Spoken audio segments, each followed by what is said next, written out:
people gonna say, "Oh, That's oh." great. That's great. LeBron was just running through. He was running through them. He was running through the Pacers. Because KD, look, you gotta understand. They needed KD. They wouldn't make the playoffs. And always, like and subscribe, man. The ultimate trio. Hit that like button. That's what it's up. All right, we're back at it again. Another episode of the Ultimate Trio. What's up? What's up? What's up? God. We back at it. We back at it. Today we're gonna hit a couple topics, different sports. We're gonna start this thing off with some NFL not free agency, but some couple guys got contract extensions. Other guys signed deals, extensions, and whatnot. So, number one that comes off the table is DK Metcalf, signs a 3-year, $72 million contract. $58.2 million is guaranteed. As we all know, Russell Wilson is no longer there. So he now has a new quarterback situation. So I'm very interested to see why an extension was signed or why he wanted an extension with that certain team.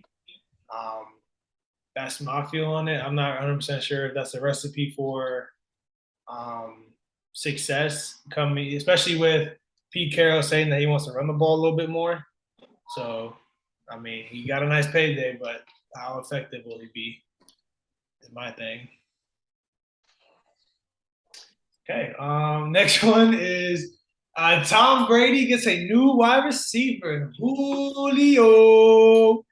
Yeah, boy. Julio Jones has a 1-year deal with the Tampa Bay Buccaneers. Hopeful that my man Julio can go back to his Atlanta days.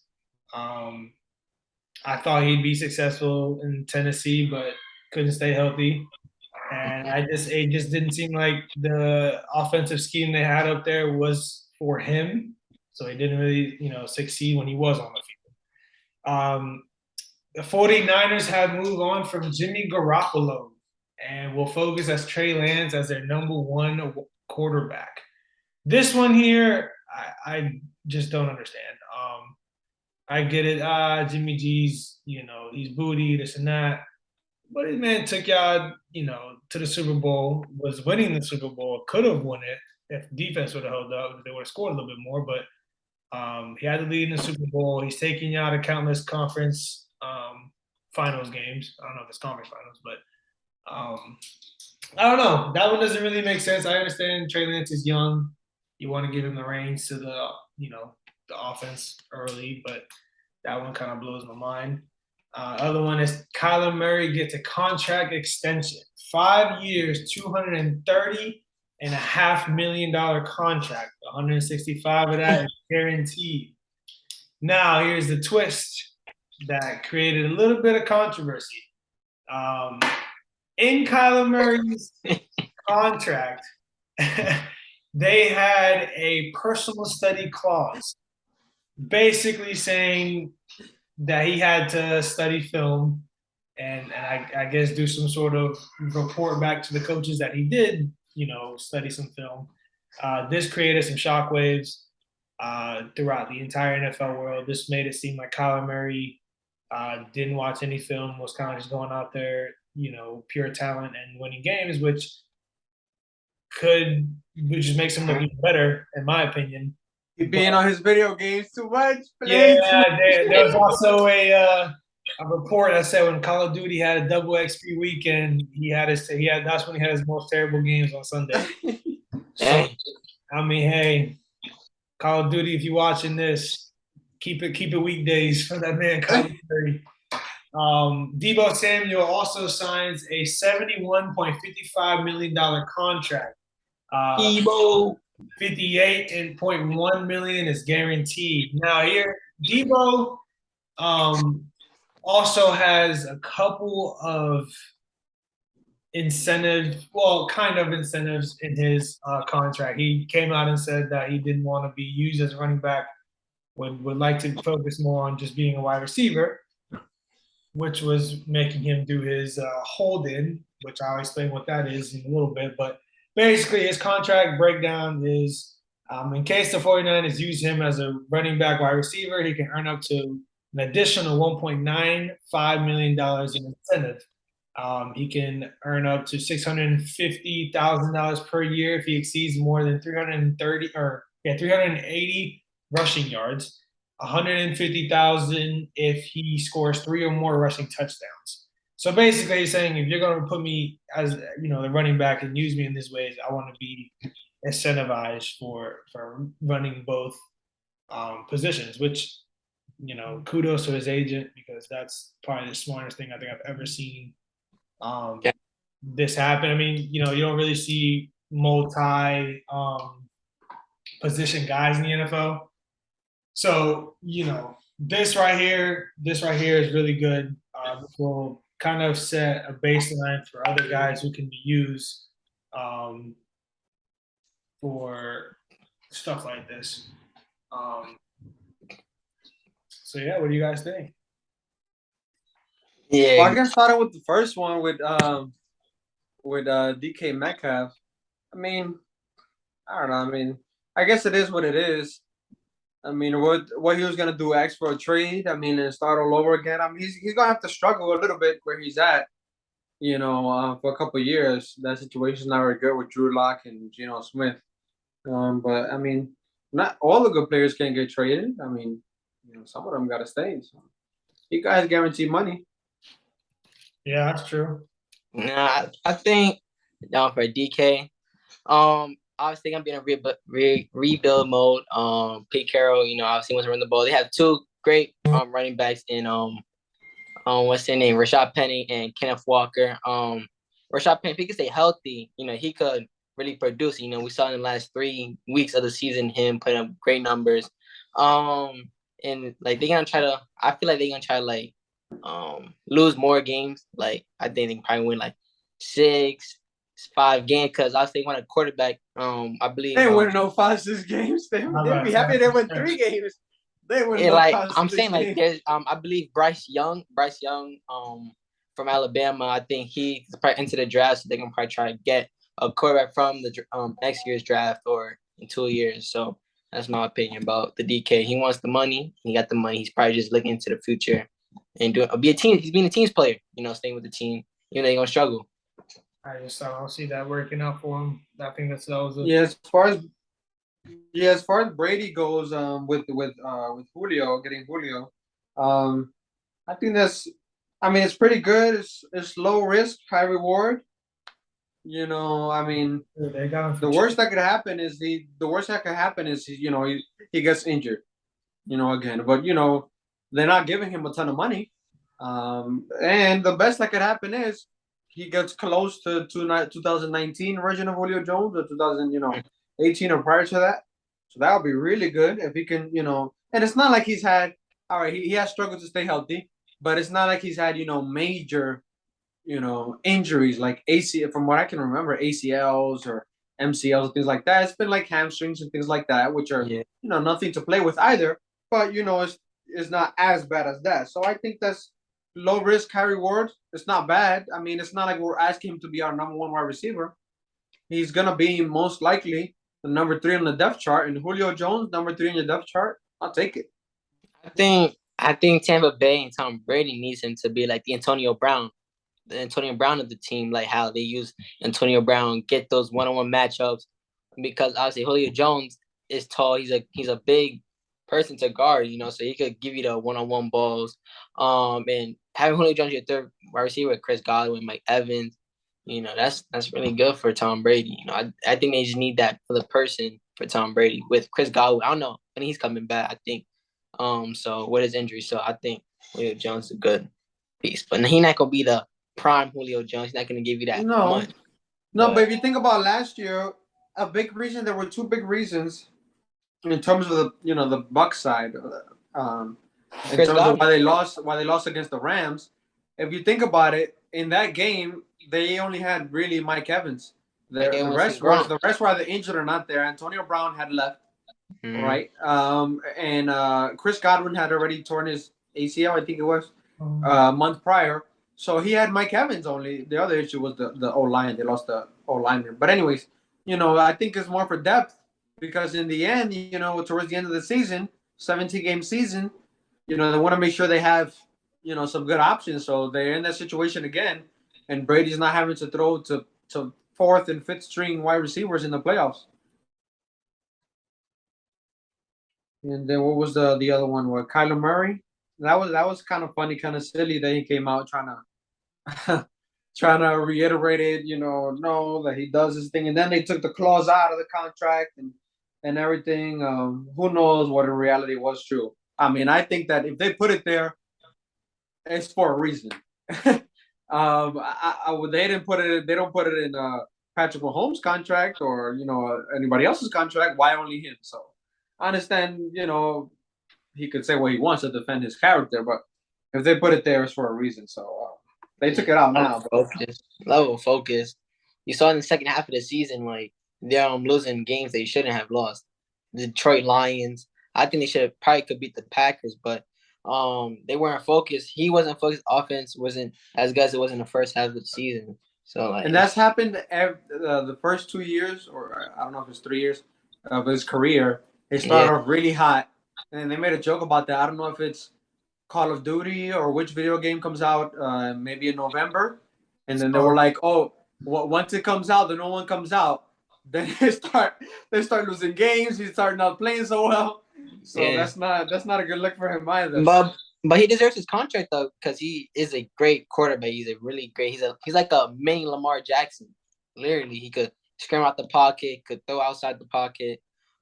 Could give you rushing yards, 80 yards, a touchdown, 2 touchdowns if he wants, rushing wise. And he has a great arm too. For a 5'11" quarterback, that's like really good. And he's succeeding, not playoff wise, but his stats look very good for him. Yeah, and it's all about leverage. What are the Cardinals going to do? I mean, who else they have on the depth chart at quarterback? So, but then Deebo Samuel, that's pretty good. I mean, the only thing I think with Deebo Samuel is, I'm pretty sure his first year he was injury riddled, in the league, and then last year he kind of broke out. He was always known to be coming out of college, the kind of player that with the ball in his hand he could wreak havoc. So they were just, let's get him on the field for that, second year or last year.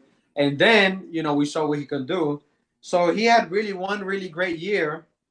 And then, that really worked out for him in this thing. So the incentives are good. Obviously, they use him a lot in the running game. He held up for a while. They said he didn't want to be a running back, or didn't want to be used as a running back. But, I mean, if you get paid more, I mean, it's only fair. He held up good though. He didn't get injured. Well, he probably knows that he's doomed for injury. He's getting that workload, being a running back receiver, and with the ball in his hands, he's amazing. He's amazing. It's gonna have to be because whether the Trey Lance thing or Jimmy Garoppolo, either one of them, they're not Patrick Mahomes, they're not Aaron Rodgers, so they know they're gonna have to lean heavily on what the 49ers do: creative plays, sweeps.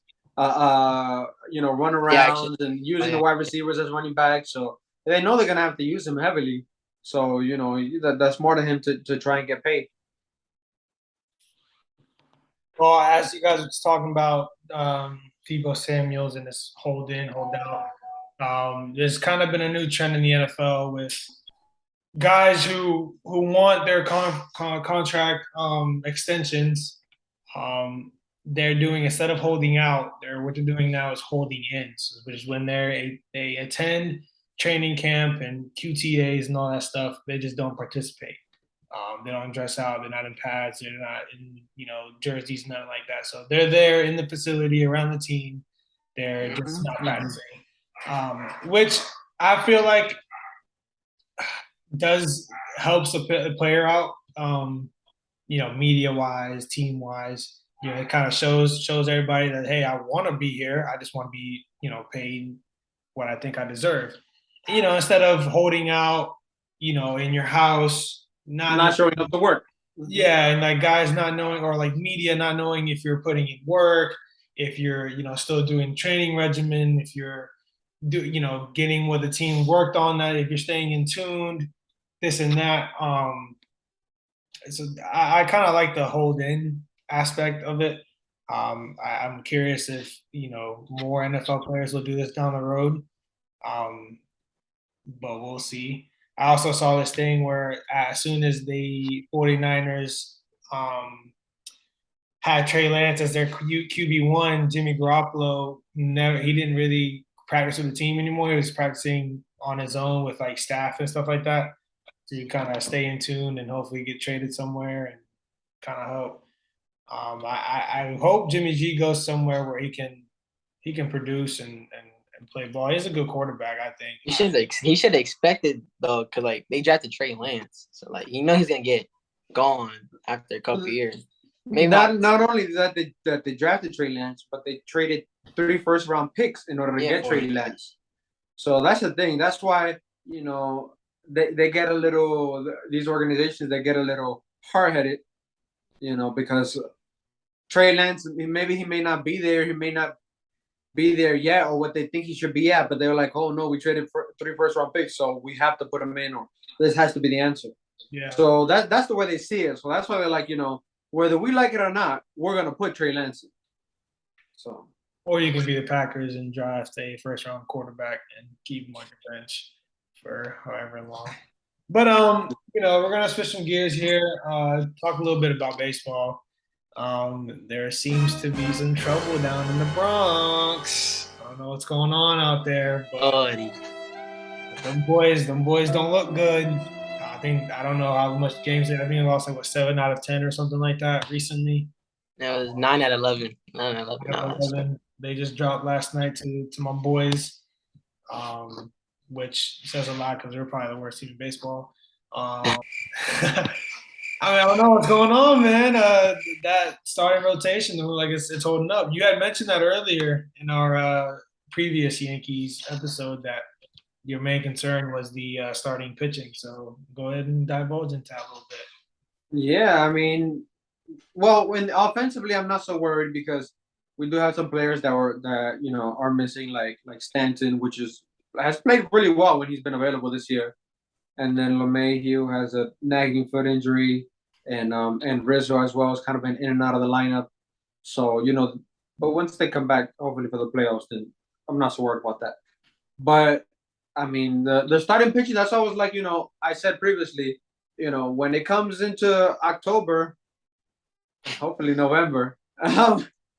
When it comes to those months, I'm not sure if we're trusting Jameson Taillon and got traded. No, that was Montgomery. Sorry, my fault. That was Montgomery. And but yeah, like Jameson Taillon still.